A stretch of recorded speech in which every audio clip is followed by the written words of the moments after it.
माँ बाप अगर गुस्से से कभी डांट दे तो उसका जवाब मत दो।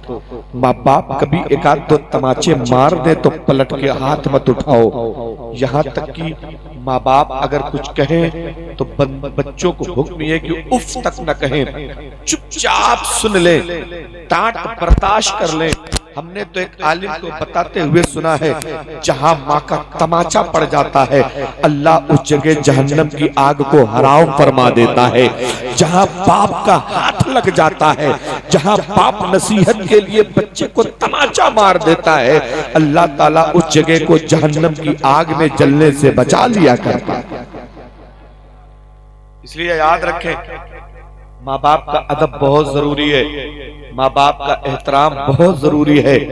आज अगर किसी नई बस्ती के चौराहे मल्लीपुर पे चले जाओ तो माँ भीख मांग रही है, बाप भीख मांग रहा है। आप बहराइच के रेलवे स्टेशन पे चले जाओ, बूढ़ी माँ भीख मांग रही है, बूढ़ा बाप भीख मांग रहा है। आप बहराइच के रोडवेज पे चले जाओ, माँ भीख मांग रही है, बाप भीख मांग रहा है। आप किसी जगह और चले जाओ, बाजारों में चले जाओ, कोई ना कोई औरत भीख मांगते नजर आ जाएगी।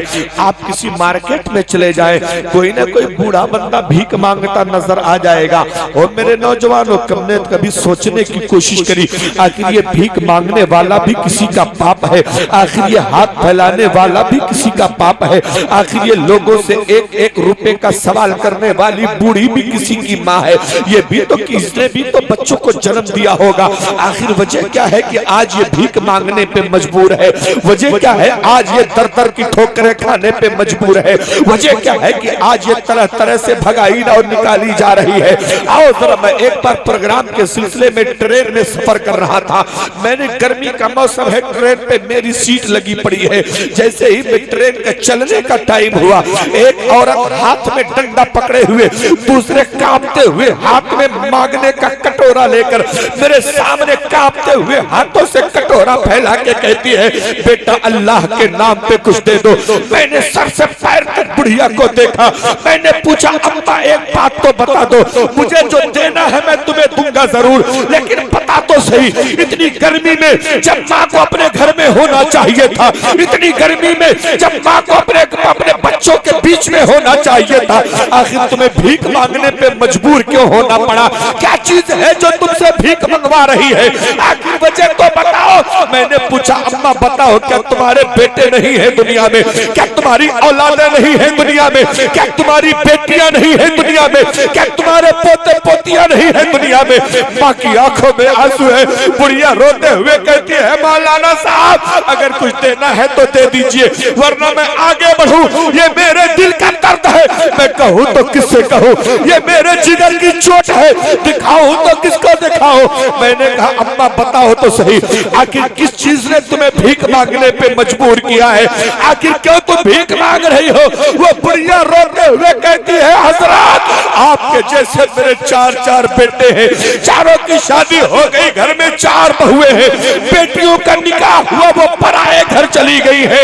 और मेरे लाल सुन जरा, खाली बेटे नहीं है, घर में पोते पोतियां भी मौजूद है, लेकिन जब तक मेरा शौहर जिंदा था, जब तक जायदाद बच्चों में नहीं बटी थी, हर बच्चा मेरी खैरियत पूछता था।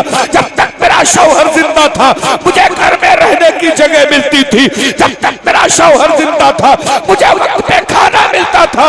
और जब से मेरे शौहर का इंतकाल हो गया है, बच्चों ने बात करना बंद कर दिया है, बहुओं ने खैरियत पूछना बंद कर दिया है, पोती पोतों ने पास आना बंद कर दिया है। पेट की भूख है, उसे मिटाने के लिए मैं दर दर भीख मांग रही हूं। ईमानदारी से बताना नौजवानों, जिस माँ ने तुम्हें दूसरे का बर्तन मांज के पाला है, जिस माँ ने गैरों के घर पे झाड़ू लगा के तुम्हारी परवरिश करी है, जिस माँ ने दूसरे के धान बोकर, जिस माँ ने गेहूं की घास निकाल कर, जिस माँ ने गर्मी के मौसम में गेहूं की कटाई करके तुम जैसे हम जैसे बच्चों को पाला है, आज चार बच्चे मिलके उस माँ को नहीं पाल पाते। हम जब छोटे छोटे थे ना तो झगड़ा करते थे, मेरी अम्मा अम्मा मेरी अम्मा। और अब हम जब बड़े हो गए हैं ना तो हम माँ को पार करके कहते ले जा तेरी अम्मा है, तेरी अम्मा है। याद रखना, अल्लाह की कसम खा के कहता हूँ, दुनिया में जब चाहो तुम जहाँ चले जाओ, जिस दरगाह पे चाहे चले जाओ, गौसे आजम की बारगाह में हाजिरी दे दो, गरीब नवाज की चौखट को चूमने चले जाओ। आओ तुम्हें जाना है तो कलियर चले जाओ, जाना है तो बदायूं चले जाओ, जाना है तो अजमेर चले जाओ, जाना है तो मसूद गाजी के पास चले जाओ, जाना है तो दुनिया की जिस भी दरगाह पे जाना है चले जाओ। कोई बाबा तुमसे तब तक राजी नहीं होगा जब तक घर में तेरे माँ बाप राजी नहीं हो जाएंगे, जब तक घर में तेरे वालिदैन राजी नहीं। वाह वाह सुभान अल्लाह, या रसूल जिंदाबाद।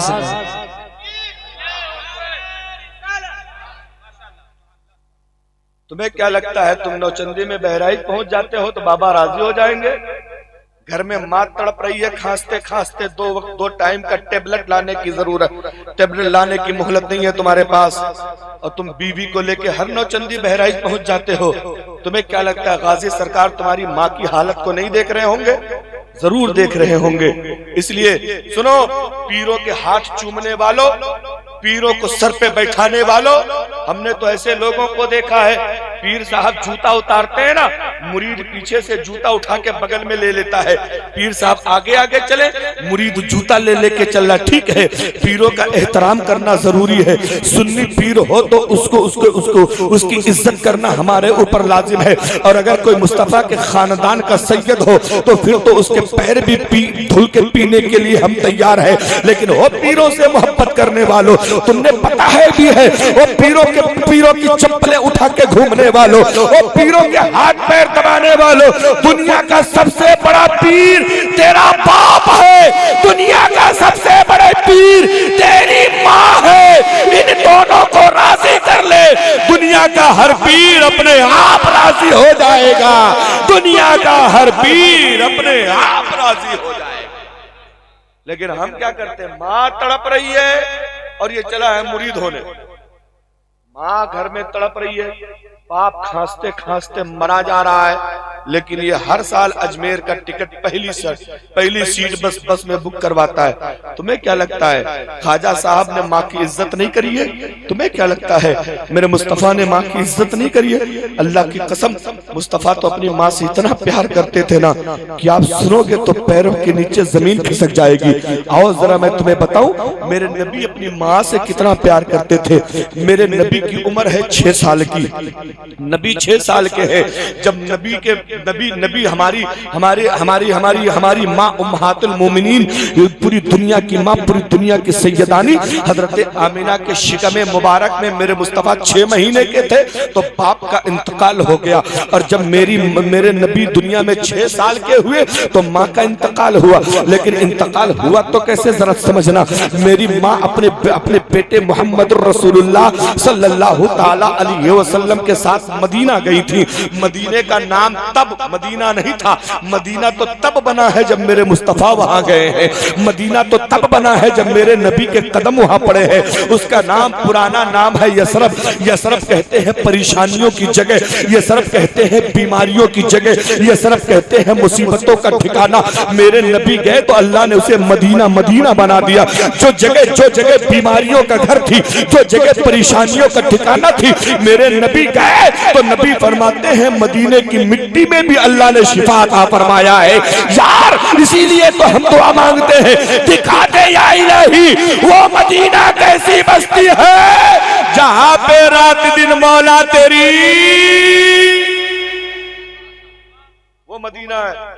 मेरे नबी अपनी माँ के साथ मदीना शरीफ गए, यसरब गए थे, वहां से वापस आने लगे, नबी की माँ बीमार पड़ गई। नौजवानों थोड़ी सी तवज्जो करना, नबी अपनी माँ से कितना प्यार करते थे। 6 साल के हैं मुस्तफा, 6 साल का बच्चा तो माँ बाप का एहतराम जानता भी नहीं है। 6 साल का बच्चा तो माँ बाप के प्यार को समझता ही नहीं है।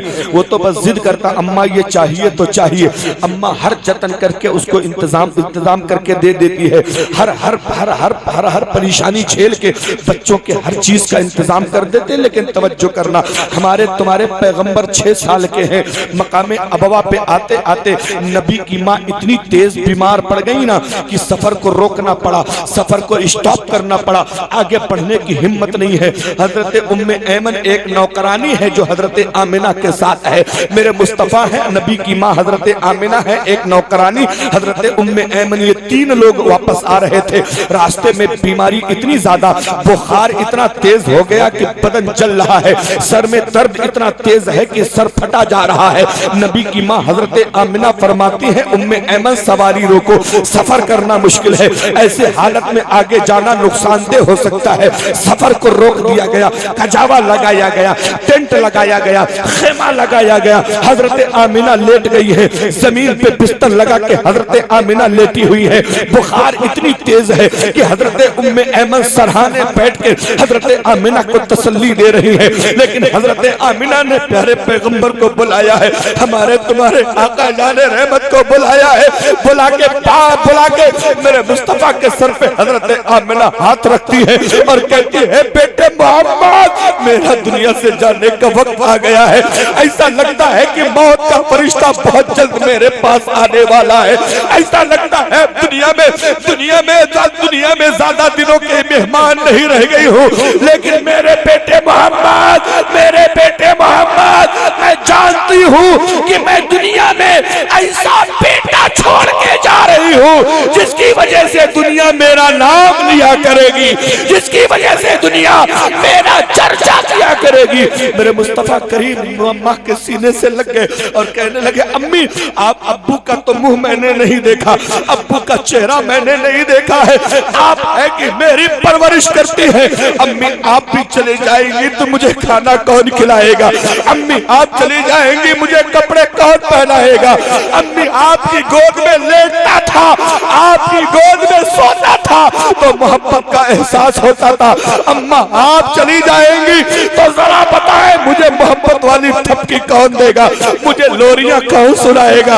अम्मी जान, आप ऐसा ना कहें, आपकी बीमारी ठीक हो जाएगी, आपका ये मर्ज ठीक हो जाएगा। लेकिन हजरत आमिना को ये एहसास हो गया था कि अब दुनिया से जाने का टाइम आ गया है। हजरत आमिना फरमाती हैं, उम्मे ऐमन, सुनो, अगर मेरा यहाँ इंतकाल हो जाए तो मुझे वापस लेके मक्का मत जाना, मुझे यहीं दफन कर देना और मेरे बेटे मोहम्मद को लेके मक्का चले जाना और हिफाजत के साथ मोहम्मद अरबी को इनके दादा अब्दुल मुत्तलिब के हवाले कर देना, इनके दादा के हवाले कर देना। आओ जरा तवज्जो करना, रब की मर्जी ये देखो, हजरत आमिना का इंतकाल हो गया। अब हमारा तुम्हारा पैगंबर जो 6 साल की उम्र में है, वो मुसलमान माँ के सीने से लग के सिसक के मेरे आका रो रहे हैं, अर्ज कर रहे हैं, परवरदिगार, आखिर बता तो सही, मेरी माँ के सिवा मेरा दुनिया में कोई था ही नहीं। एक माँ ही तो थी जो मेरे हर कदम पे मेरा साथ देती थी। आज वो माँ भी चली गई है। हजरत उम्मे ऐमन ने तसल्ली दिया, हजरत उम्मे ऐमन ने सहारा दिया। ओ बेटे मोहम्मद, मैं तुम्हारी माँ तो नहीं बन सकती, मैं आमिना का किरदार तो अदा नहीं कर सकती, लेकिन बेटे मोहम्मद, जब तक ये नौकरानी दुनिया में जिंदा है तुम्हें परेशान होने की जरूरत नहीं है।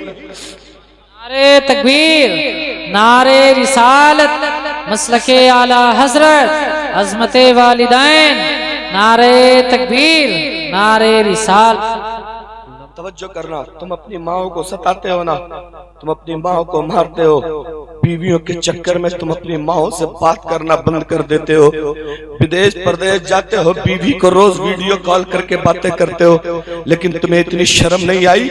जिस माँ ने तुझे 9 महीना अपने पेट में रखा, जिस माँ ने 2 साल तक अपनी छाती का दूध तुझे अपना खून तुझे दूध की शक्ल में पिलाया, जिस माँ ने तेरी लेटरिन साफ करी, तेरे पेशाब धुले। ये ठंड का मौसम आ रहा है ना, जरा बच्चों वाली माओ से पूछो, जब शाम को लेटती है तो बिस्तर सूखा करके लेटती है, लेकिन बच्चा जब पेशाब कर देता है, अगर दाहिनी करवट पे पेशाब कर देता है तो माँ उसको दाहिनी करवट से उठा के बाईं करवट पे लेटा लेती है और उसे उस पेशाब की तरफ खुद लेट जाती है। और अगर बच्चा बाईं तरफ भी पेशाब कर दे तो माँ उसको उठा के अपने सीने पे ले लेती है। पूरी रात माँ अपने सीने पे लेके बच्चे को लेटी रहती है। हमारी तुम्हारी नींद के चक्कर में माँ ने हजारों नींदें कुर्बान कर दिया है। हमें तुम्हें तकलीफ ना हो, हमें तुम्हें निमोनिया ना हो जाए, हम पेशाब के बिस्तर पे लेटे रहेंगे तो ठंड से हम बीमार पड़ जाएंगे, हमें बीमारी ना पकड़े, इससे बचाने के लिए तुम्हारे पेशाब पर रात भर माँ लेटी रही है। रात भर हमारे तुम्हारे पेशाब पर माँ ने लेट के रात गुजारा है। और आज जब वो बच्चा बड़ा हो गया है, माँ से बात नहीं कर रहा है, आज जो बच्चा कमाने के लायक हो गया है तो बीवी को लेके फिदा है। और मेरे नौजवानों, बीवी से मोहब्बत करना मुस्तफा की सुन्नत है, बीवी से प्यार करना नबी की सुन्नत है, बीवी से प्यार करना मुस्तफा का तरीका है। लेकिन बीवियों के चक्कर में माँ को छोड़ देना ये सुन्नत नहीं है, बीवियों के चक्कर में माँ को किनारे कर देना। याद रखो, मेरे नबी फरमाते हैं जिसके माँ बाप राजी है उसका नबी राजी है, और जिसका नबी राजी है उसका खुदा। आओ जरा तवज्जो करना, मेरे नबी है 6 साल की उम्र है, अपने नन्हे नन्हे हाथों से कब्र खोद रहे हैं। सोच के तो देखो जरा, एक बार तवज्जो तो करके देखो, तुम्हारे मरने के बाद तुम्हारा 6 साल का बच्चा खुरपा फावड़ा लेके अगर कब्र खोदेगा, अल्लाह की कसम खा के कहता हूँ दुनिया देखने वाली खड़ी खड़ी आंसू बहाएगी। क्या जिसका बाप दुनिया से चला गया, ये 6 साल का बच्चा बाप की कब्र खोद रहा है, जबकि कब्र खोदने वाले गांव में बहुत लोग होते हैं, जहां नहीं होते वहां भाड़े पे लोगों को बुला के कब्र खुदवाई जाती है। लेकिन मेरे मुस्तफा वहां कब्र खोदने वाला कोई नहीं है। एक नौकरानी है हजरत उम्मे ऐमन, एक है 6 साल के मेरे तुम्हारे पैगंबर, वहां कोई औजार भी नहीं है, खोदने वाली कोई चीज नहीं है। मेरे मुस्तफा छोटे छोटे नोक वाले पत्थर ले लेकर वो कब्र खोद रहे हैं, कब्र को गड्ढा खोद के मिट्टी निकाल रहे हैं। जब कब्र तैयार हो गई, मेरे मुस्तफा को जरा सोच के देखना। एक बार जो मैं बातें बता रहा हूँ, ये कहानी नहीं सुना रहा हूँ तुम्हें, ये तुम्हें मैं किस्सा नहीं सुना रहा हूँ, ये मेरे मुस्तफा का वो दर्द है जो नबी को हर वक्त दिया गया है। और एक बात याद रखना, नई बस्ती के मेरे भाइयों, जिसको जितना बड़ा ओहदा मिलता है उसका उतना बड़ा टेस्ट होता है, जिसको जितना बड़ा पद मिलता है उसका उतना बड़ा इम्तिहान होता है, जिसको जितनी ज्यादा नेमत मिलती है उसको उतना ज्यादा हिसाब भी देना पड़ता है। आपको पता है, आप अपने घर के जिम्मेदार हैं, लेकिन आप किसी बस्ती में कोई प्रधान बन जाए तो पूरे ग्राम समाज की जिम्मेदारी उसके पास आ जाती है। इसी बस्ती के आसपास का कोई विधायक बन जाए तो पूरे विधानसभा की जिम्मेदारी उसकी हो जाती है। इसी तरह आपके गांव का कोई आलिम बन जाए, इल्मे दीने मुस्तफा फैलाना उसकी जिम्मेदारी बन जाती है। कोई हाफिज़े कुरान बन जाए तो कुरान लोगों को सिखाना उसकी जिम्मेदारी बन जाती है। अब मेरे नबी को तो अल्लाह ने खैरुल अंबिया बनाया है, मेरे नबी को तो अल्लाह ने इमामुल अंबिया बनाया है, मेरे नबी को तो अल्लाह ने नबियों का सरदार बनाया है। जब छोटे छोटे नबियों की इतनी ज्यादा जिम्मेदारियां हैं तो फिर नबियों के सरदार की कितनी जिम्मेदारी होगी। इम्तिहान से गुजारा जा रहा है। नबी पैदा नहीं हुए, बाप का इंतकाल हो गया। नबी 6 साल के हैं, माँ का इंतकाल हो गया। नबी 8 साल के हैं, दादा का इंतकाल हो गया। ये सब वो आजमाइश और इम्तिहान है जिससे मेरे मुस्तफा को गुजारा जा रहा है, जिससे मेरे मुस्तफा का इम्तिहान लिया जा रहा है। हमारे तुम्हारे पैगंबर है, नन्हे नन्हे हाथों से माँ की लाश पकड़ी है, माँ का जनाजा लिया है, जनाजा वो कब्र में दफना दिया है। कब्र में दफनाने के बाद मेरे नबी के दोनों आंखें बरस रही है। नबी रोते रोते अपने छोटे छोटे हाथों से मुस्तफा मिट्टी चढ़ाते जा रहे हैं। नबी की दोनों आंखें बरसती जा रही है। ये कहते जा रही है, अम्मा बाप ने दुनिया में आने से पहले साथ छोड़ा है, तुमने मेरे बचपने में मेरा साथ छोड़ा है।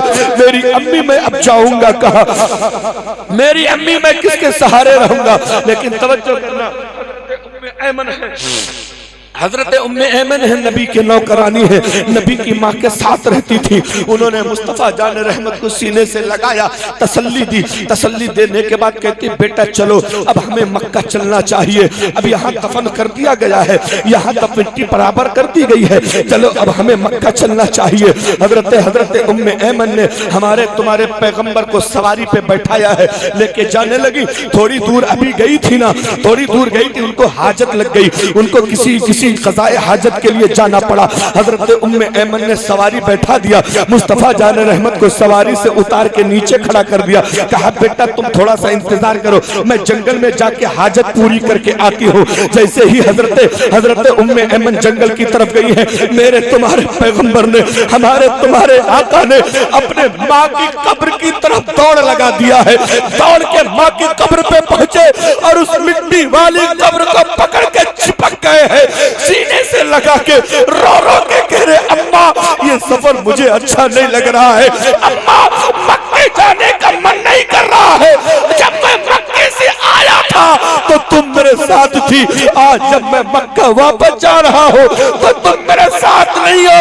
अम्मा ये तन्हाई मुझे खाए जा रही है, अम्मा ये मैं बहुत परेशान हूँ, तेरी यादें मुझे तड़पा रही है।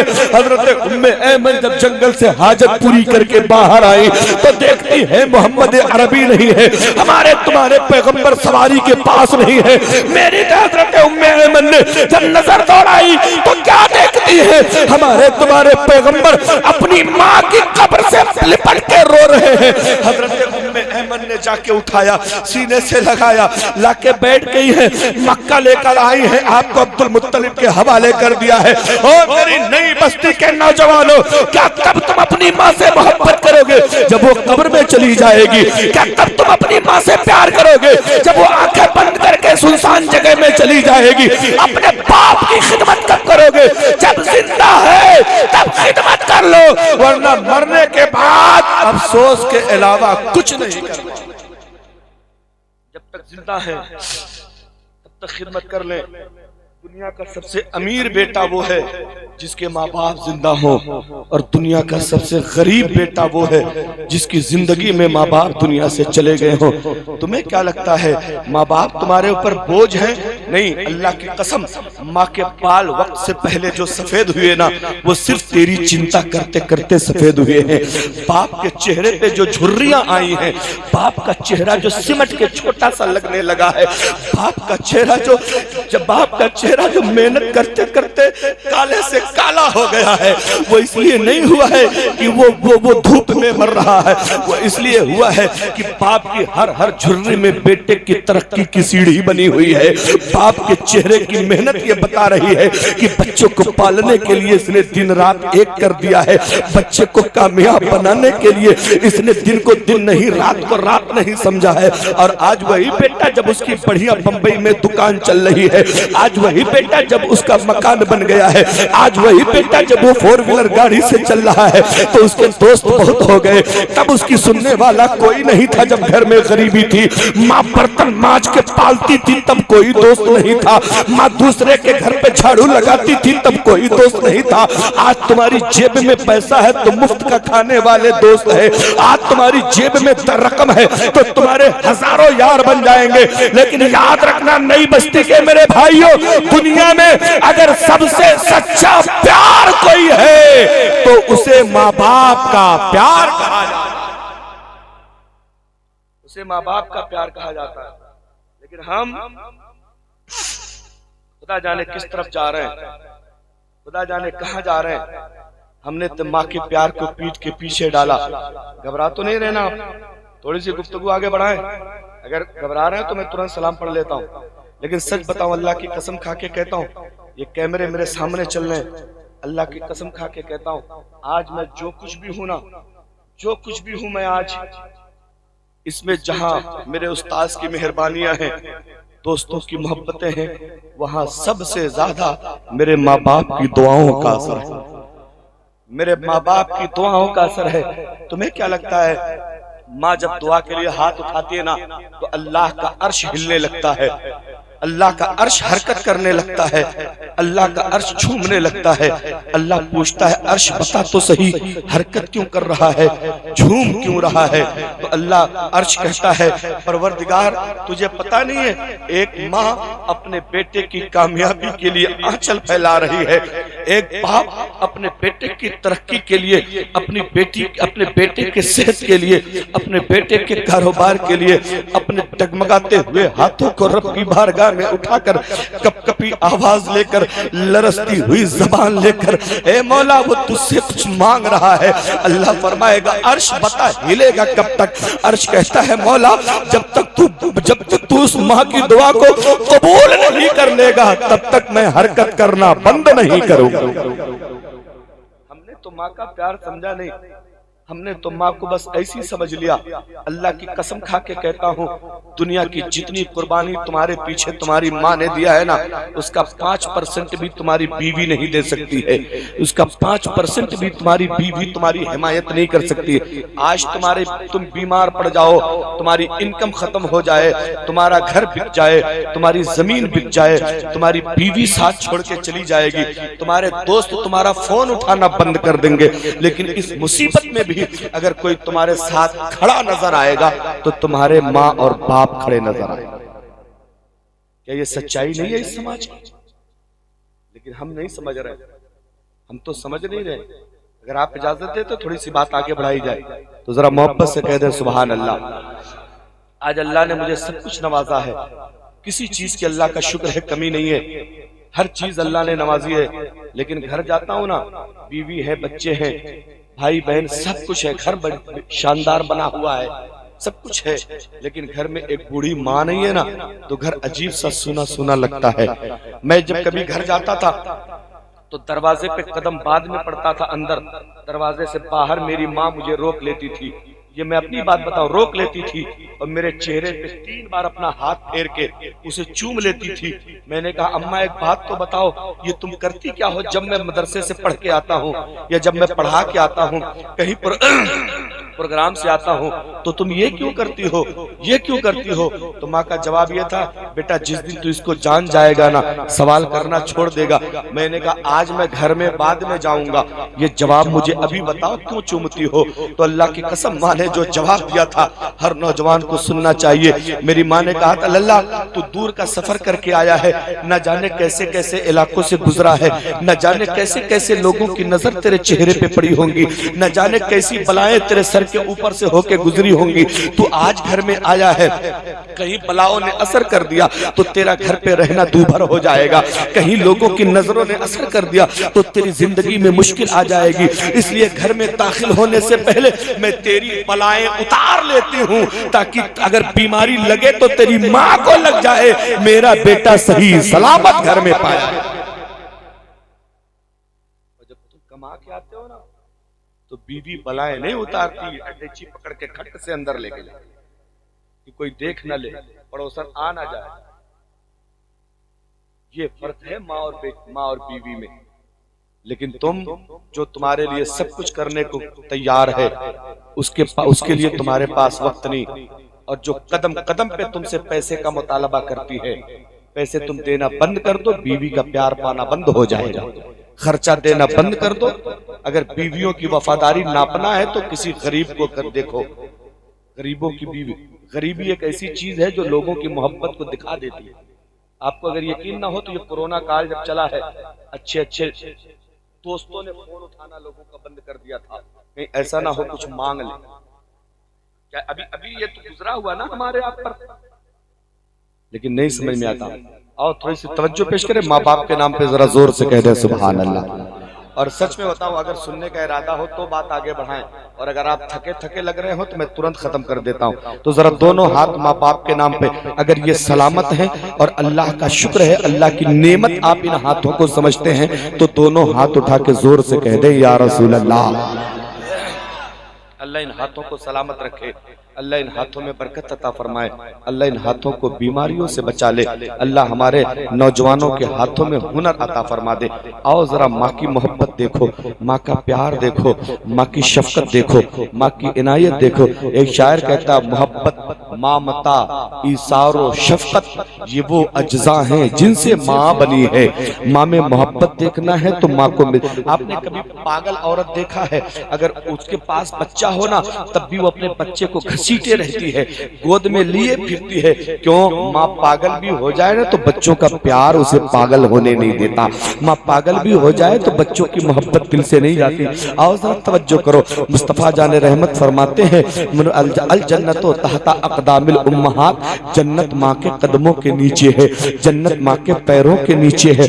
मतलब क्या है? हमने पूछा या रसूल अल्लाह जरा बताएं तो इसका मतलब क्या है? नबी फरमाते इसका मतलब यह है कि माँ बाप की खिदमत करोगे अल्लाह जन्नती बना देगा, माँ बाप की इज्जत करोगे अल्लाह जन्नती बना देगा, माँ बाप की बात मानोगे अल्लाह जन्नती बना देगा, माँ बाप का कहा मानोगे अल्लाह जन्नत का टिकट देगा। हमने कहा या रसूल अल्लाह अगर कोई बेटा है माँ बाप की इज्जत करता है, अगर कोई बेटा है माँ बाप की बातें मानता है, अगर कोई बेटा है माँ बाप का अदब करता है, अगर कोई बेटा है माँ बाप की तारीफें करता है, अगर कोई बेटा है माँ बाप की बीमारी में दवा का इंतजाम करता है, अगर कोई बेटा है माँ के खाने पीने पहनने ओढ़ने का इंतजाम करता है, उसको इनाम क्या मिलेगा? उसको इनाम क्या मिलेगा? मेरे मुस्तफा फरमाते हैं अगर कोई बेटा माँ बाप का फरमा बरदार है तो अल्लाह उसे जन्नती होने का टिकट अता फरमा देता है। और मेरे नौजवानों, अगर तुम्हारी जन्नत तुम्हारे घर में है और तुम जन्नत बहराइच की दरगाह पे ढूंढ रहे हो, तुम्हारी जन्नत तुम्हारे घर में है, तुम जन्नत 11वीं 12वीं में ढूंढ रहे हो,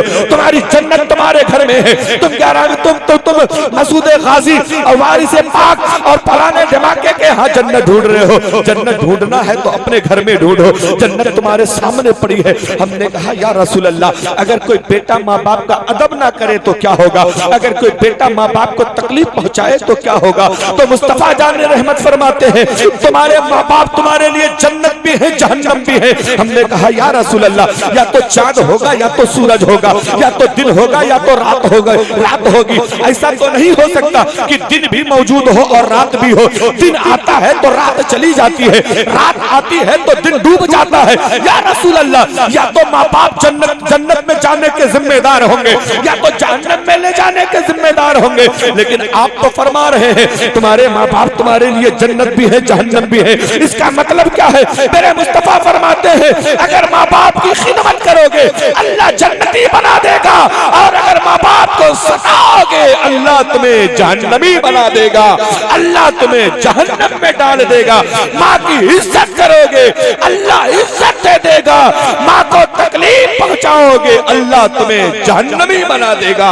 अगर जन्नत चाहते हो माँ की इज्जत करो, जन्नत चाहते हो माँ का एहतराम किया। नारे रिसालत, नारे रिसालत, मसलके आला हजरत, जश्न ईद मिलादुन नबी, अज़मते वालिदैन, नारे तकबीर, नारे रिसालत। बहुत अच्छे माशाअल्लाह, जिंदाबाद।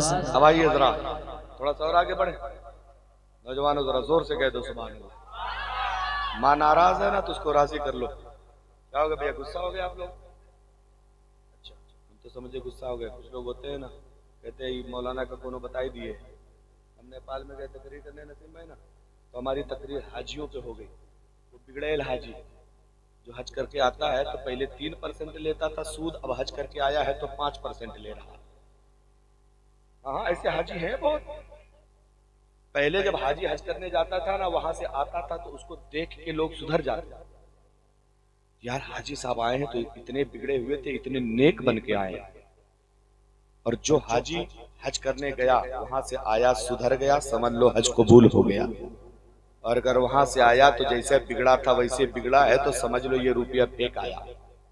ये खाली वहां एसी के कमरे में सो के वहाबियों का काटा भकर भकर मुर्गा बकरा खा के आ गया है, तो ये कुछ नहीं किया है वहां, समझ रहे? तो मेरी तकरीर हाजियों पे हो गई नसीम बाबू। अच्छा सच बताओ, मुझे किसी ने कहा नहीं था, ऐसी गुफ्तगू चल गई हाजियों पे। तो एक हाजी साहब वहां बैठे थे, वो बहुत नाराज हो गए लेकिन बोले कुछ नहीं। जब हम पहुंचे अपनी कयामगाह पे तकरीर करने तो हमको पकड़े, बोले हजरत ये बताओ वो आदमी का बताओ जो तुमका हमारे बारे में बताया। मैं गांव का नाम भी ले लूं लेकिन ये कैमरा चल रहा, कहीं ये वीडियो उन लोगों तक पहुंच गई तो मामला गड़बड़ हो जाएगा। मेरा उस गांव में अभी भी आना जाना रहता है। तो कह रहा हजरत, मैंने कहा हाजी साहब मुझे, बोले ना आपका पता कैसे चला हमारे बारे में, कुल बतावत चले गए। मैंने कहा हाजी साहब यकीन जाने मुझे किसी ने बताया नहीं था, ये मेरा काम है, इस्लाह करना मेरी जिम्मेदारी है, लोगों को अच्छी बातों को बताना, बुरी बातों से रोकना, ये आलिम की जिम्मेदारी बनती है। आलिम हक नहीं बोलेगा तो हक बोलेगा कौन? अगर मिंबरे मुस्तफा से हक बात का प्रचार नहीं किया जाएगा तो फिर प्रचार दीन का होगा कहाँ से? वो हालांकि वो नाराज रहे, अभी मिल जाते हैं तो सलाम कलाम हो जाता है, लेकिन वो वाली मोहब्बत जो पहले थी वो सब खत्म हो गई है। तो कभी कभी इसका हम लोगों का हक बोलने का घाटा भी होता है, लेकिन घाटा हो जाए हो जाए। जमाना छूटता है छूट जाए, गम नहीं मुझको। अरे जमाना छूटता है छूट जाए, गम नहीं मुझको।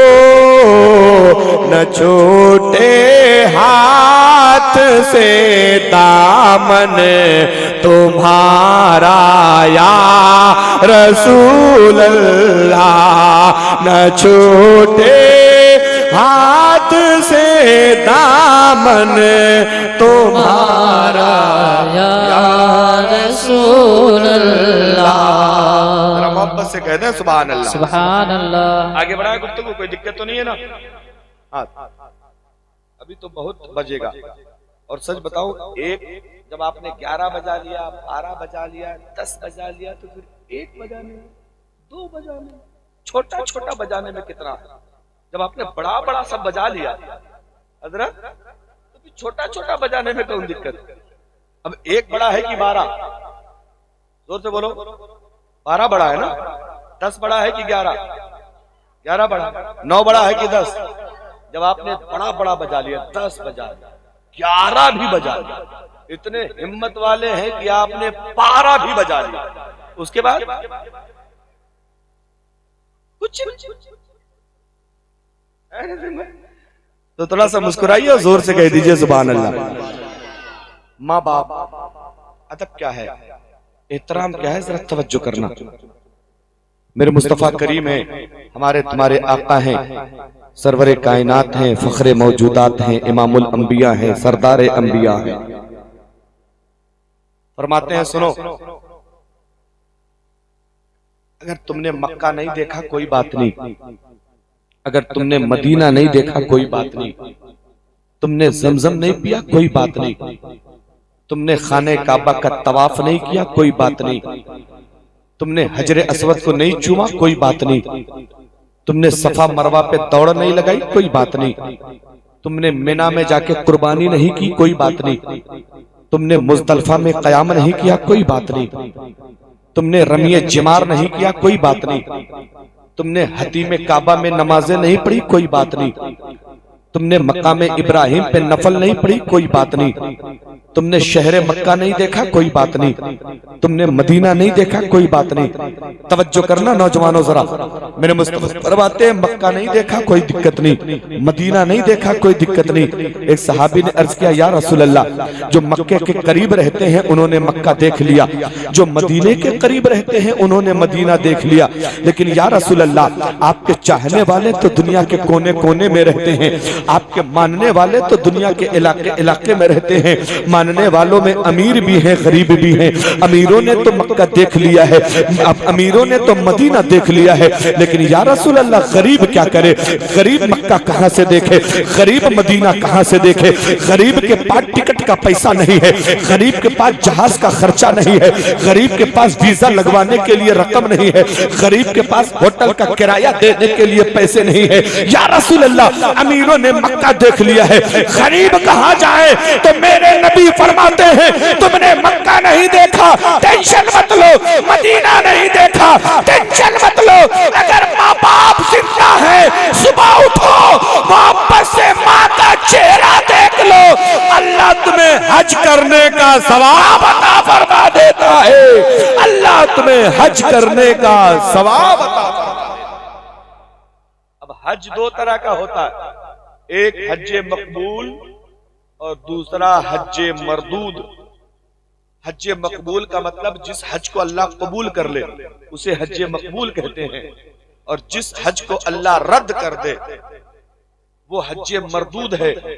तो अब तुम हज करने गए, खुदा जाने मकबूल होगा कि मरदूद होगा, कबूल होगा कि रिजेक्ट हो जाएगा। लेकिन जब तुम माँ बाप का चेहरा मोहब्बत से देखोगे ना, तो अल्लाह ताला तुम्हें हज मरदूद नहीं हज मकबूल का सवाब अता फरमाए। एक साहबी खड़े हो गए, अर्ज करने लगे, या रसूल अल्लाह, कोई अपने माँ बाप को 2 बार देख लेता, नबी फरमाते 2 हज का सवाब। एक साहबी और खड़े हो गए, कहने लगे, या रसूल अल्लाह, कोई 3 बार देख लेता, नबी फरमाते, सुनो, रब के खजाने में कोई कमी नहीं है, अगर बंदा 1000 बार भी देखेगा ना, तो अल्लाह तुम्हें 1000 हज का सवाब अता फरमाए। अब ईमानदारी से बताओ, माँ बाप का चेहरा देखो तो हज का सवाब, और बीवी का चेहरा लिपस्टिक लगवाए के, पाउडर लोशन लगवाए के, खूब मेकअप करवाए के देखो तो लक्कड़ बाबा भी जाने का सवाब।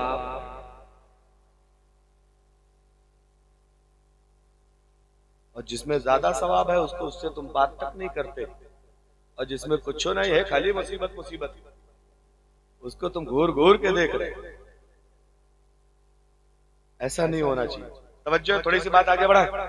आप लोग कुछ अफरा तफरी करें, अगर नाम लगता हो तो सच बताओ मैं बहुत थका हुआ हूं। आप अगर ऐसे करेंगे तो हम लेट जाएंगे, और आप अगर लेटने का मन करेंगे तो हम चादर तान लेंगे। आप अगर चादर तानेंगे तो नसीम भाई कह रहे हैं कि खर्राटा लेने लगेंगे, समझ रहे नहीं? हाँ, इसलिए थोड़ी सी बेदार रहिए, जिंदा दिल रहिए, जोर से कह दीजिए सुभान अल्लाह। तवज्जो, माँ बाप का अदब क्या है, माँ बाप का एहतराम क्या है।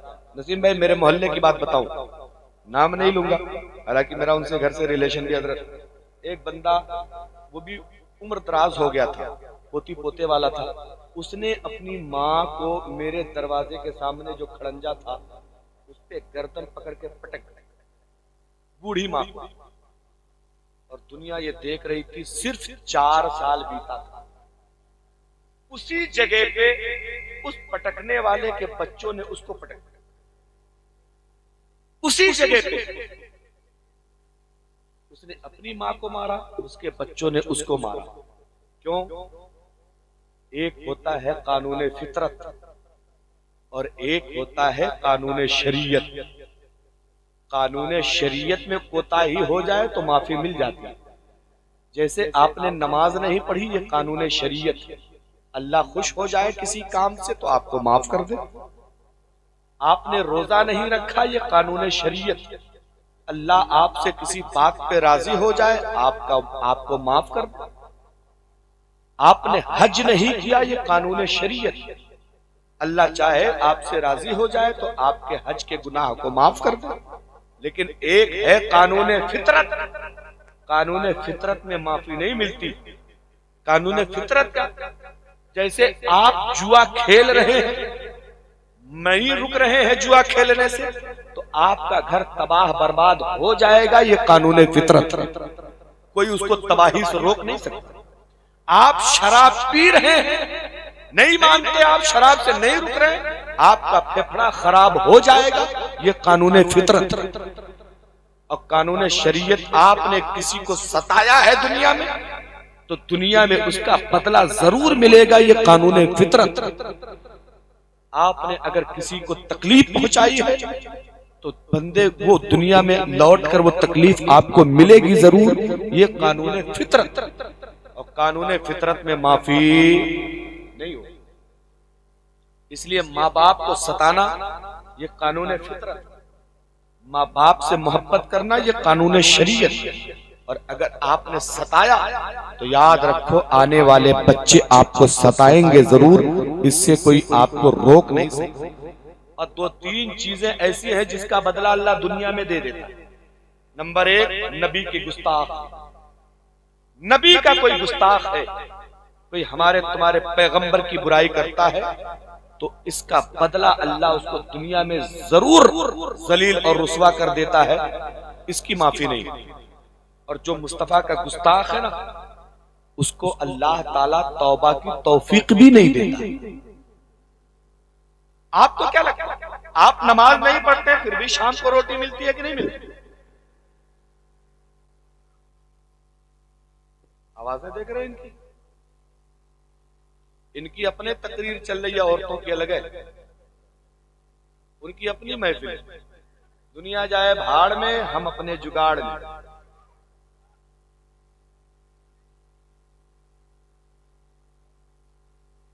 बाबू जरा कोई चले जाओ वहां।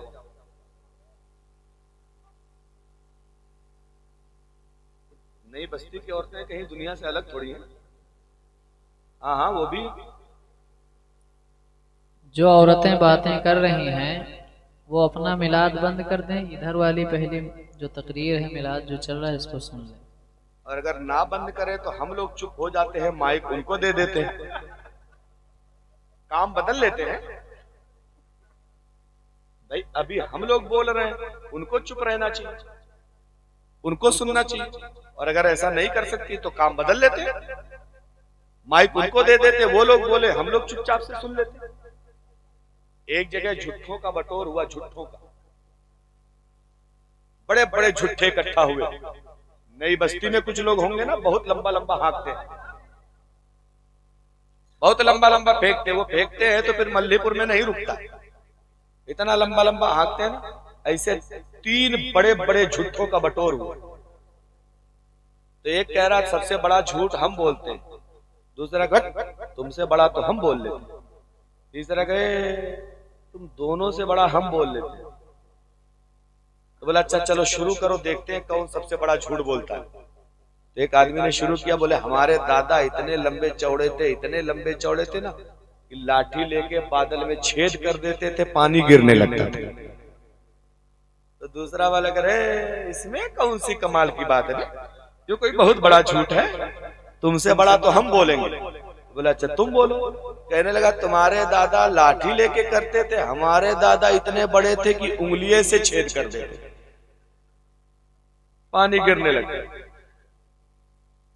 तो तीसरा करे तुमरो कोनो झूठ है, अरे तुम दोनों से बड़ा तो हम बोलेंगे। बोला अच्छा बोलो। तो कहने लगा हम नई बस्ती के रोड से गुजर रहे थे, 4 औरतें बैठी थी और बिल्कुल चुपचाप बैठी थी, कुछ बोल नहीं रही। तो आदमियों ने कहा इससे बड़ा झूठा दुनिया में कोई हो ही नहीं सकता। औरतें बैठी हों और चुपचाप बैठी हो, ये किसी किताब में लिखा ही नहीं। तो है तो उसी खानदान की, है तो उसी डिपार्टमेंट। अच्छा 10 मर्द बैठे हो, उनको चुप कराना आसान है, 2 औरतें ट्रेन में मिल जाए। हम तो दुआ करते हैं कि अल्लाह, अच्छा इसीलिए मैं ट्रेन का सफर करता हूँ एसी डब्बे में, उसमें थोड़ा सा सुलझे हुए लोग चलते हैं। लेकिन कभी कभी उसमें भी कभी कभी गलत हो जाता है। अरे उधर एक औरत बैठी, एक यहाँ बैठी, एक कोने वाली सीट मिली थी जो ये साइड में होती है, एक यहाँ। इतना चिल्लाए चिल्लाए कि रात भर बतियानी कि हमारा पूरा सफर खराब कर दिया। खुदा अच्छा इनको बात कहां से आती है, कहां से ये इनको ढूंढ लेती है, अल्लाह जाने कौन कौन सी बात निकल जाती है। और उसी औरत से पूछो कि जरा कलमा शहादत सुना, तो कहते हैं हजरत ये का होता। हम लोग निकाह पढ़ाने जाते हैं, कोई कोई लड़की कलमा नहीं पढ़ पाती है मेरे भाई, पढ़ाओ कुछ और है तो कहते कुछ और है। उसे को ला इलाहा इल्लल्लाह तो कहे लिल्लल्लाह लिल्लल्लाह।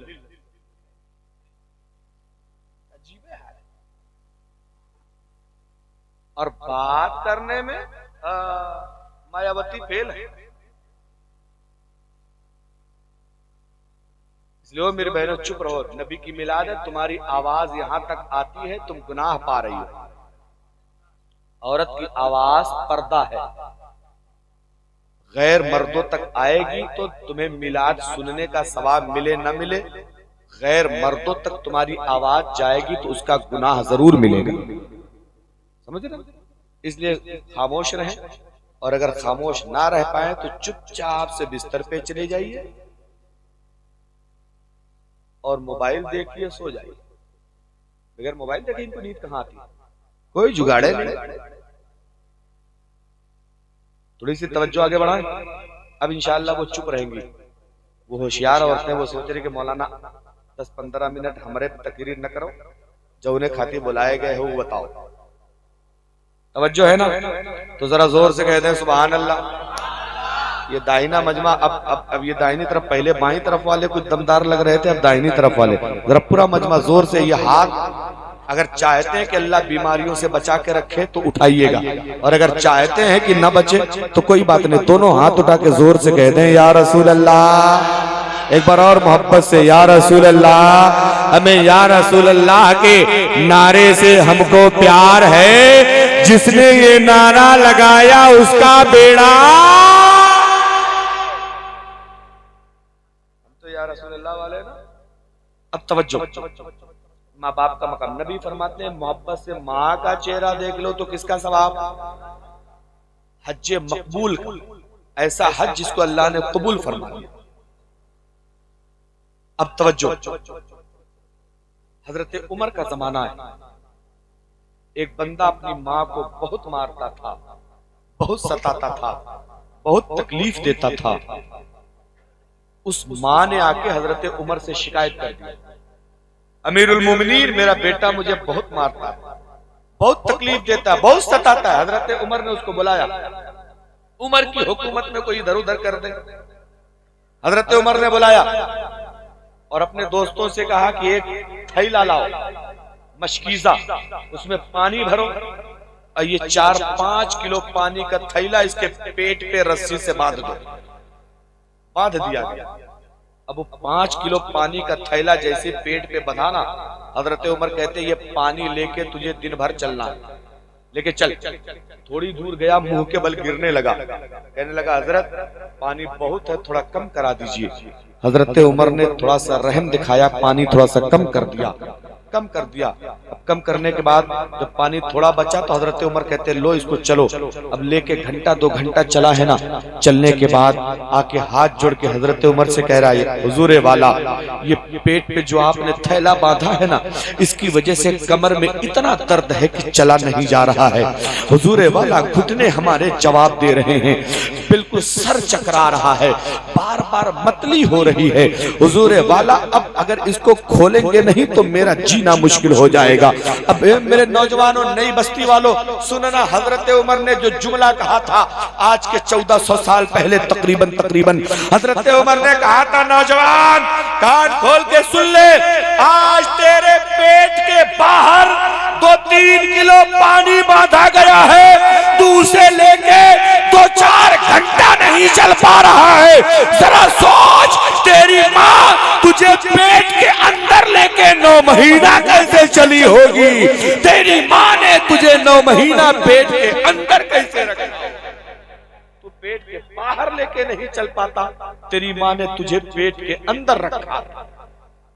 ईमानदारी से बताना, बच्चा जब 6-7 महीने का होता है तो पेट में हरकत करता है, औरतों को एहसास भी होता है कि बच्चा चल रहा है। ना जाने बच्चा कभी कभी हाथ चलाता है ना तो माँ को दर्द होने लगता है, बच्चा कभी कभी पैर चलाता है तो माँ को पेट अकड़ जाता है, खाना भूल जाती है, तकलीफ में कराहती रहती है। ना जाने हमने अपनी माँ को कितने हाथ मारे हैं, हमने अपनी माँ को कितनी लातें मारी है, लेकिन अल्लाह की कसम नहीं बस्ती के नौजवानों, ईमानदारी से बताना, क्या उन लातों का बदला हमने दिया अपनी माँ को? क्या हमारी माँ ने हमसे कहा कि तुमने हमको सताया है, लाओ इसका बदला दे दो? आज तुम किसी को एक तमाचा मारो, जब उसको ताकत मिलेगी तो तुम्हें 4 तमाचे से 1 तमाचे का बदला देगा। लेकिन माँ ना 1000 तकलीफें होती हैं। माँ के पेट में बच्चा आता है तो पलटी आती है, लोग कहते हैं डॉक्टर के पास चले जाओ, दवा ले लो, लेकिन पता है माँ महीना 2-2 महीना पलटी आने की वजह से खाना नहीं खा पाती, कब्ज हो जाता है, पेट में अकड़न हो जाती है, सर चकराता है, भूख नहीं लगती, लेकिन वो डॉक्टर के पास दवा इसलिए नहीं लेने जाती कि वो जानती है दवा खाऊंगी तो पेट में पलने वाला बच्चा खराब हो जाएगा। वो हमें जिंदगी देने के लिए माँ तकलीफ झेलती है लेकिन दवा नहीं खाती। वही बच्चा जैसे जैसे बड़ा होता है माँ की तकलीफ बढ़ती जाती है, बच्चे की उम्र बढ़ती है, माँ की तकलीफ बढ़ती पड़ती है, वही तुम्हें हमें तुम्हें पेट में रखकर वो घर में झाड़ू लगाती है, घर में बर्तन मांजती है, हमारे तुम्हारे कपड़े धुलती है, हमारे तुम्हारे लिए खाना बनाती है, हमारा बिस्तर लगाती है, सारा इंतजाम माँ करती है, पेट में बच्चा लेके करती है। जरा सोच के तो देखना, ईमानदारी से सोच के देखना, इतनी तकलीफ दी है हमने तुम्हारी अपनी माओ को। हमारी पैदाइश में मेरे मुस्तफा फरमाते हैं, बच्चों के पैदाइश के वक्त माँ को जितना दर्द होता है उसका एक हिस्सा दर्द अगर बाप को हो जाए तो कभी औरतों के करीब नहीं जाएगा। लेकिन इतने दर्द सहने के बाद बदन में जितनी हड्डियां होती हैं सारी हड्डियों के जोड़ खुल जाते हैं। जब माँ के यहाँ बच्चे की विलादत होने वाली रहती है, बार बार बेहोश होती है, होश आता है तो झटका पड़ता है, डॉक्टर इंजेक्शन पे इंजेक्शन लगा रहा है, डॉक्टर बोतल पे बोतल लगा रहा है, तकलीफ में तड़पती है, कराहती है, चिल्लाती है। लेकिन जैसे ही बच्चा दुनिया में आता है ना, डॉक्टर उठा के उसके गोद में देती है, उसकी पेशानी को चूम के कहती है, परवरदिगार मेरा दर्द अपनी जगह है, तेरा शुक्र है तो कि तूने मुझे औलाद वाला बना दिया है, तेरा शुक्र है कि तूने मुझे बेटी या बेटे वाला बना दिया। और फिर भी हम उसकी नहीं सुनते, फिर भी हम उसकी नहीं मानते। आओ जरा तवज्जो करना, हजरत उमर गए, माँ ने शिकायत कर दी, बांध दिया गया, और आगे बढ़ो। एक बेटा अपनी माँ को सता रहा था, माँ ने बद्दुआ कर दी, मेरी माओ अगर तुम मेरी बातें सुन रही हो तो खुदा के वास्ते अपनी जबान पे कंट्रोल रखा करो। अगर तुमने कभी नाराज होके, तुमने कभी दिल दुखा तुम्हारा और तुमने कोई बद्दुआ दे दी, खुदा जाने अल्लाह बद्दुआ कबूल कर लेगा तो बेटे और बेटियों की जिंदगी जहन्नम बन जाएगी। नबी का जमाना है, हमारे तुम्हारे पैगंबर का वक्त चल रहा है। एक बेटा अपनी माँ को बहुत मारता था, तकलीफ देता था, माँ का दिल दुखा, उसने कह दिया जाओ अल्लाह करे तुझे मरते वक्त कलमा नसीब ना हो। बहुत बड़ी बात है, पूरी जिंदगी मुसलमान रहो, मरते वक्त कलमा नसीब ना हो तो मामला ये होगा, ना खुदा ही मिला, ना विसाले सनम, ना इधर के रहे ना। इत्तफाक की बात यह है कि माँ उससे अलग हो गई, जंगलों में लकड़ी चुनती थी, लकड़ी तोड़ती थी, लाके बाजार में बेचती थी, अपना घर चलाती थी, अपना खर्चा चलाती थी। बेटा अपनी दुनिया में मगन है। एक दिन बेटा बीमार पड़ गया और बीमारी इतनी बढ़ी ना, इतनी बीमारी बढ़ी कि अब बिस्तर से उठ नहीं पा रहा है, चल नहीं पा रहा है। लोगों ने कहा माँ से कि तुम्हारा बेटा मरने के करीब है, जाओ देख लो। तो माँ ने कहा ना, मैं उसको देख के क्या करूंगी, जो मुझे देखने कभी नहीं आया, जो मेरी परेशानी सुनने कभी नहीं आया, मर रहा है मर जाने दो। एक दिन हो गया सांस नहीं निकल रही है, 2 दिन हो गया रूह नहीं निकल रही है, 3 दिन हो गया रूह नहीं निकल रही है, बिस्तर पे पड़ा है, सांसें ले रहा है लेकिन रूह नहीं निकल रही है। किसी ने जाके मुख्तारे दो आलम से, हमारे तुम्हारे आका से बताया, या रसूल अल्लाह मदीने में एक बंदा है, कई दिनों से बीमार है, नज़ा का आलम है, मरने का वक्त है, बचेगा नहीं, लेकिन या रसूल अल्लाह खुदा जाने क्यों उसकी रूह नहीं निकल रही। नबी फरमाते चलो चल के देखते हैं मामला क्या है। नबी उसके घर पहुंचे, हमारे तुम्हारे आका उसके घर पहुंचे, मदनी पैगंबर उसके घर पहुंचे, सराहने खड़े हुए, जैसी देखा तो वो बात कर रहा है, मुस्तफा से बातें कर रहा है। नबी फरमाते हैं जब तुम बात कर लेते हो तो कलमा क्यों नहीं पढ़ पा रहे हो। वो कह रहा या रसूल अल्लाह बातें करता हूँ तो जबान खुल जाती है, लेकिन जैसे ही कलमा पढ़ने के लिए जाता हूँ तो ऐसा लगता है कि जबान पे किसी ने ताला लगा दिया है, जबान से कलमा अदा ही नहीं होता है। मेरे मुस्तफा समझ गए कि ये कुछ हो ना हो माँ की बद्दुआ का असर है, कुछ हो ना हो माँ के दिल दुखाने का असर है, कुछ हो ना हो माँ को तकलीफ देने का असर है। नबी ने फरमाया तुम्हारी माँ है? कहने लगा हाँ या रसूल अल्लाह माँ है।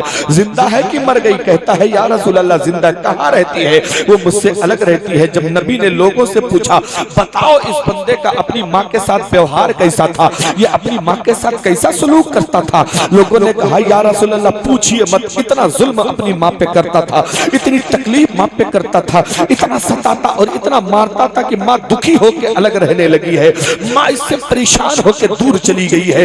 या रसूल अल्लाह, माँ ही ने जाते जाते ये बद्दुआ करी थी, जा तुझे मरते वक्त कलमा नसीब नहीं होगा। नबी फरमाते हैं तुमने अपनी माँ से माफी नहीं मांगा। वो कहने लगा या रसूल अल्लाह, माफी की तौफीक ही नहीं मिली कभी माफी मांग लिया जाए। अब या रसूल अल्लाह, मरूंगा तो जहन्नम में चला जाऊंगा, इसलिए कि मरते वक्त कलमा नसीब ही नहीं हो रहा है। नबी फरमाते हैं इसकी माँ को बुलाया जाए। नबी की उसकी माँ को बुलाया गया। नबी फरमाते हैं ये तुम्हारा बेटा है? हाँ हाँ या रसूल अल्लाह, बेटा तो मेरा है लेकिन मुझे इससे कोई गरज नहीं है। बेटा तो मेरा है लेकिन मुझे इससे कोई मतलब नहीं है। बेटा तो मेरा है लेकिन मेरा इससे कोई लेना देना नहीं है। नबी फरमाते हैं नज़ा का आलम है, मलकुल मौत की हाजिरी होने वाली है, ये बंदा दुनिया से जाने के लिए तैयार है, अब इसको कोई बचा नहीं सकता है। ये तेरा लाडला बेटा है, अगर इसने तेरा दिल दुखाया है तो माफ कर दे। माँ का दिल इतना दुखा था, माँ कहने लगी या रसूल अल्लाह, सब कुछ कहिए लेकिन माफ करने के बारे में मत कहिए। या रसूल अल्लाह, इसने इतना दिखाया है मेरा दिल कि माफ करने के लिए जर्रा बराबर दिल ही नहीं करता है। नबी ने 3 बार कहा, माँ ने मना कर दिया। नबी साहबा से फरमाते हैं साहबियों लकड़ियां जमा करो, लकड़ियां इकट्ठा करो। ढेर सारी लकड़ियां मदीने में इकट्ठा कर दी गई। नबी फरमाते हैं लकड़ियों में आग लगा दो। लकड़ियों पे आग लगा दिए गए, शोला भड़क पड़ा है। अब जब आग भड़कने लगी है, मेरे मुस्तफा फरमाते हैं साहबियों इस बंदे को पकड़ो, उठा के इसी आग में डाल दो ताकि जल के खत्म हो जाए। जैसे ही माँ ने सुना है कि मेरा बेटा आग में डाला जा रहा है, मेरे बेटे को आग में पहुंचाया जा रहा है, माँ मुस्तफा के कदमों पे गिर गई। या रसूल अल्लाह, क्या यह आग आपने मेरे बच्चे के लिए जलवाया था? क्या यह आग आपने मेरे बेटे के लिए जलवाई थी? नबी फरमाते हैं ये तो दुनिया की आग है जो बहुत कमजोर है, जहन्नम की आग तो इससे ज्यादा ताकतवर है, वो तेरे बेटे की हड्डी राख राख कर देगी। अगर तूने माफ नहीं किया है, मैं अभी तेरे बेटे को इस आग में डालूंगा।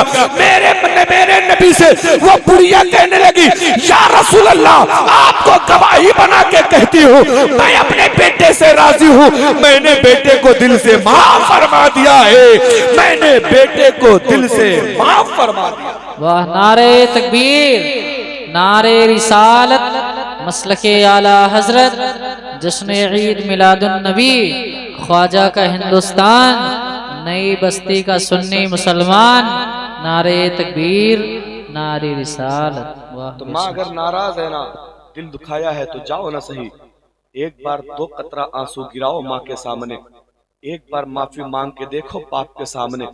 अल्लाह की कसम खा के कहता हूँ माँ अपने आंचल से तेरा आंसू पोंछेगी। लाख तूने तकलीफ दी हो लेकिन एक बार जाके सॉरी बोल के तो देखो, एक बार जाके माँ से माफी मांग के तो देखो, एक बार अपने बाप को सीने से लगा के तो देखो।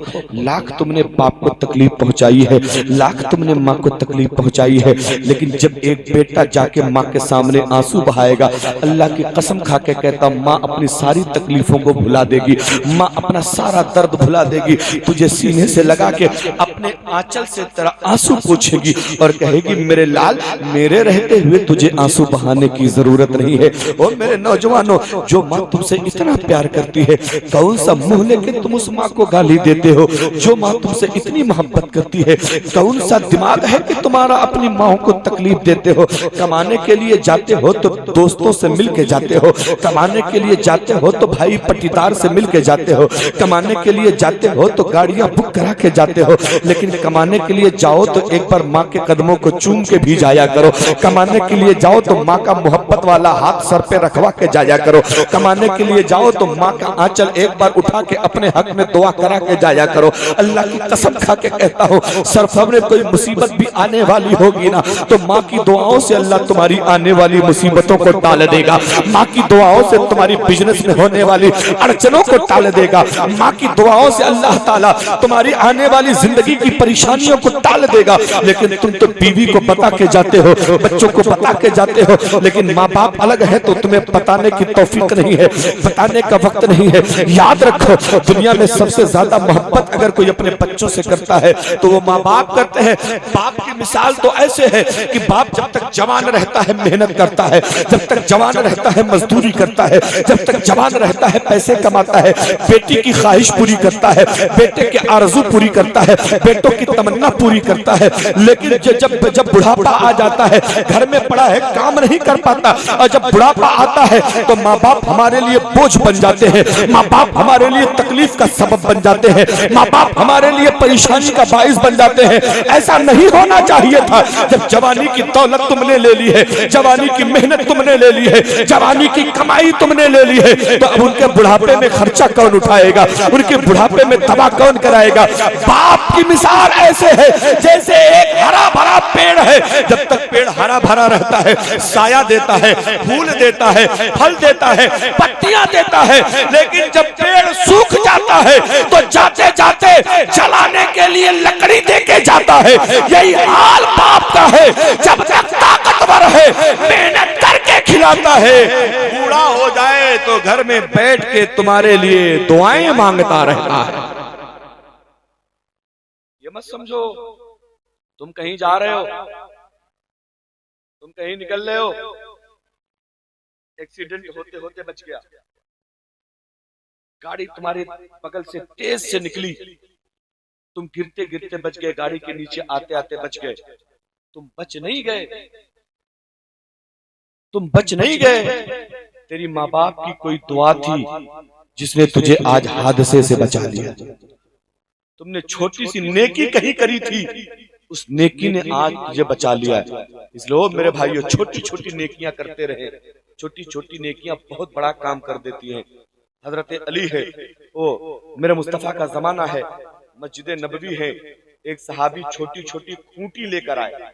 खूंटी समझते, जिसमें बकरी बांधी जाती, बकरे बांधे जाते, हमारे कचौचा इलाके में उसको खूंटी कहते हैं, यहाँ क्या कहते हैं, खूंटी कहते हैं। आज छोटी वाली को खूंटी कहते हैं, जिसमें गाय बैल बांधे उसको खूंटा कहते हैं। यही तो है, यहाँ भी यही कहते हैं ना। हाँ, हमारे कचौचा इलाके में छोटी वाली को खूंटी कहते हैं, बड़े वाले को खूंटा कहते हैं।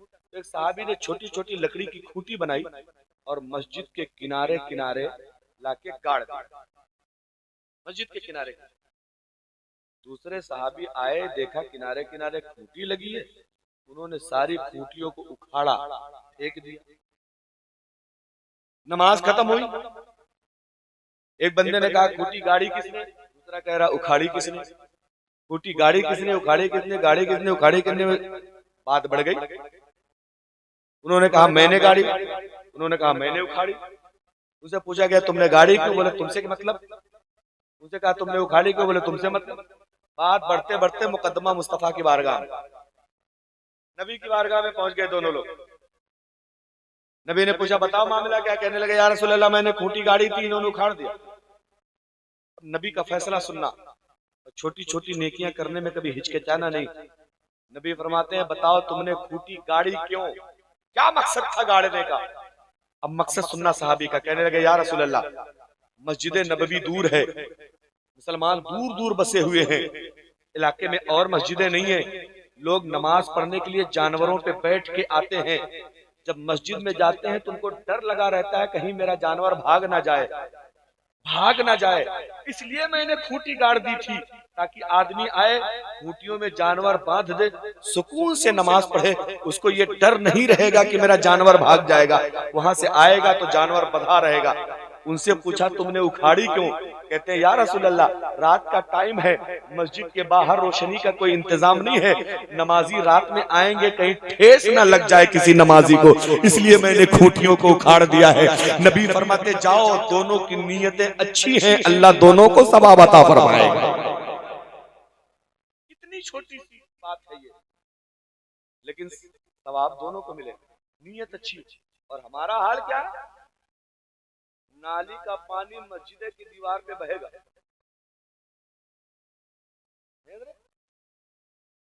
और हमारी ये माँ बहनें इतनी गंदैली है ना, ये बच्चे को पकड़ेंगे तो पछुए मुंह करके बैठा देंगे लेटरिंग करने के लिए, किबला की तरफ मुंह करके बैठा देंगे पेशाब करने के लिए। सुने, किबले की तरफ पैर करना, पैर करके सोना, जैसे पूरब सर कर लिया पश्चिम पैर कर लिया, ये हराम है। किबला की तरफ थूकना, पान खा के गुटखा खा के कुल्ली करना, खिखार के थूकना हराम है। लेटरिन का मुंह किबला की तरफ करना या पीठ करना हराम है।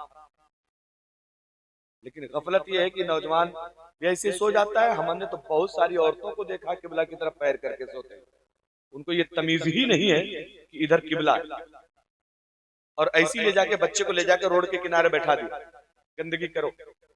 वो मेरी बहनों, वो मेरे भाइयों, इस रोड से सिर्फ इंसान नहीं गुजरते, इस रोड से जिन्नात भी गुजरते हैं, इस रोड से अल्लाह के वली भी का भी गुजर होता है, इन रोडों से अल्लाह के फरिश्ते भी गुजरते हैं जिनकी ड्यूटी लगाई गई है। और तुमने गंदगी कर दी रास्ते में, जरा बताओ तो सही, वो बदबूदार बना दिया तुमने रास्ते को। अल्लाह ने फरिश्तों को खुशबूदार बनाया है, वो तुम्हारे बदबूदार रास्ते से कैसे गुजरेंगे?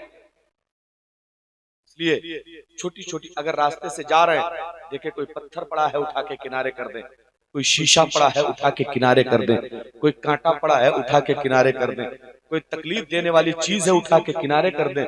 लेकिन आज मुसलमान उठा के किनारे नहीं, वो रास्ता में कटवा लगावत। अगर देखो कि वहां से आदमी गुजरा थे ना, तो आदमी इतना बड़ा पत्थर रख दे, मोटरसाइकिल वाले इधर से गुजरना, क्या ऐसा होता नहीं? तो हम बनाए गए थे दुनिया को दीन बताने सिखाने के लिए, और हम कर रहे हैं दीन का मजाक। सुनो, एक बंदा बूढ़ा आदमी रास्ते से जा रहा था, एक पत्थर पड़ा था, उस पे ठोकर लगी, बुढ़ा नीचे गिरा, मर गया। ठोकर लग के गिरा, मर गया। लोग इकट्ठा हुए, क्या हुआ क्या हुआ क्या हुआ? बोले रास्ते में पत्थर पड़ा था। सुनना इस्लाम क्या है, रास्ते में पत्थर पड़ा था, ठोकर खा के बुढ़ा मर गया। उधर से एक बहुत बूढ़ा अंग्रेज जा रहा था, उसने जब पूछा भाई बताओ ये कैसे मरा, बताओ इसकी मौत कैसे हुई, तो लोगों ने बताया रास्ते में पत्थर पड़ा था, उस पत्थर से ठोकर लग के गिर गया, मर गया। तो पता अंग्रेज ने क्या कहा था? ऐसा लग रहा है कि इस रास्ते से कई दिनों से कोई मुसलमान नहीं गुजरा था, अगर मुसलमान गुजरा होता तो ये पत्थर उठा के किनारे कर देता। क्योंकि रास्तों से तकलीफ देने वाली चीजों को उठाना ये मुसलमानों के ईमान का हिस्सा हुआ करता। ये है हमारा इस्लाम। और आज हम पड़ोसी का बकरा आ जाए तो मारो टांग टूट जाए, बोलो ऐसा है ना? इसलिए ओ मेरे भाइयों, रहम पैदा करो, दिल में जगह पैदा करो। सिला रहमी खत्म होती जा रही है, एक दूसरे की हमदर्दी खत्म होती जा रही है। मेरे मुस्तफा फरमाते इस्लाम का एक कानून और बताए, घबरा तो नहीं रहना। सुने जरा क्या कह रहा था, भूल गया। दुरूद शरीफ पढ़ लीजिए। अल्लाहुम्मा सल्ली अला सय्यदना मौलाना मोहम्मदिन बारिक वसल्लम सल्लु अलैहि सलातु व सलामन दाइमन अलैका या रसूलल्लाह सलातु व सलामन दाइमन अलैका या हबीब। मैं इंसाफ की बात कर रहा था। एक मुसलमान इस्लाम का कानून ये है, हमदर्दी, सिला रहमी ये है, मोहब्बत, अखुवत, भाईचारा ये है कि जहां तुम्हारा घर है उस घर से 10 घर दाएं, उस घर से 10 घर बाएं, अपने घर से 10 घर आगे, अपने घर से 10 घर पीछे, इन 40 घरों में पता करो, खुद खाना खाने से पहले इन 40 घरों में पता करो कोई भूखा तो नहीं है जिसको खाने की जरूरत है, कोई भूखा तो नहीं सो रहा है। ईमानदारी से बताना, अगर इस पे हम लोग अमल कर लें तो नई बस्ती में किसी गरीब का चूल्हा खाली रहेगा, कोई गरीब कभी भूखा रहेगा। लेकिन हमारा तो मामला ये है, सबको ढकेल अपना अकेल। बोला ऐसा नहीं, ऐसा नहीं होना चाहिए। हमदर्दी, मेरे मुस्तफा फरमाते हैं अपने घर की दीवार ऊंची मत उठाओ, तुम्हारे ऊंची दीवार करने से पड़ोसी गरीब के घर में हवा आना बंद हो जाएगी तो अल्लाह तुम्हें गुनहगार बना देगा, गुनहगार बना देगा। और यहाँ तो भाई भाई में वो आती है बड़की अम्मा ना, 3 महीना गुजरा, बीच में डड़वारी पड़ गई, बीच में उठाओ 4 इंची पर्दी, हमका की शक्ल देखे नहीं। बोलो ऐसा नहीं हो रहा।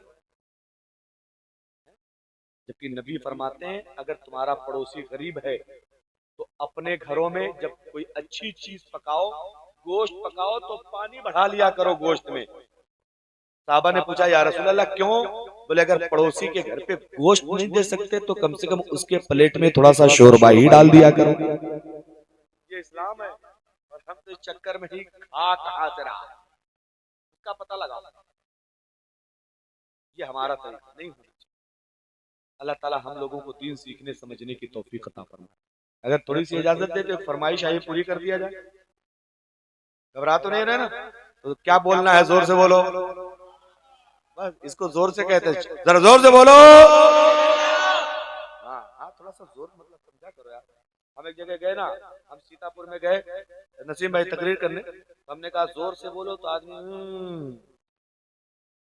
हमने कहा आहिस्ता से बोलो तो पूरा मजमा खूब जोर से बोला। हमने कहा सीतापुर वालों, अबे ये तो बताओ कि हमने कहा जोर से बोलो तो तुम आहिस्ता बोले, हमने कहा आहिस्ता बोलो तो तुम चिल्ला के बोले। इसका मतलब क्या तुम उल्टा समझते हो तुम लोग? बोले अगर लड़का जा रहा हो तो हमको कहना पड़ेगा लड़की जा रही है, तुम लोग पलट के समझ जाओगे कि लड़का जा रहा है। लेकिन नई बस्ती के ऐसे बेवकूफ लोग थोड़ी हैं, तो होशियार लोग हैं, जोर से बोल दें। सुने हजरत उमर है, हजरत उमर है, शान ऐसी ना कि दुनिया हैरान रह जाए, इंसाफ ऐसा कि दुनिया हैरान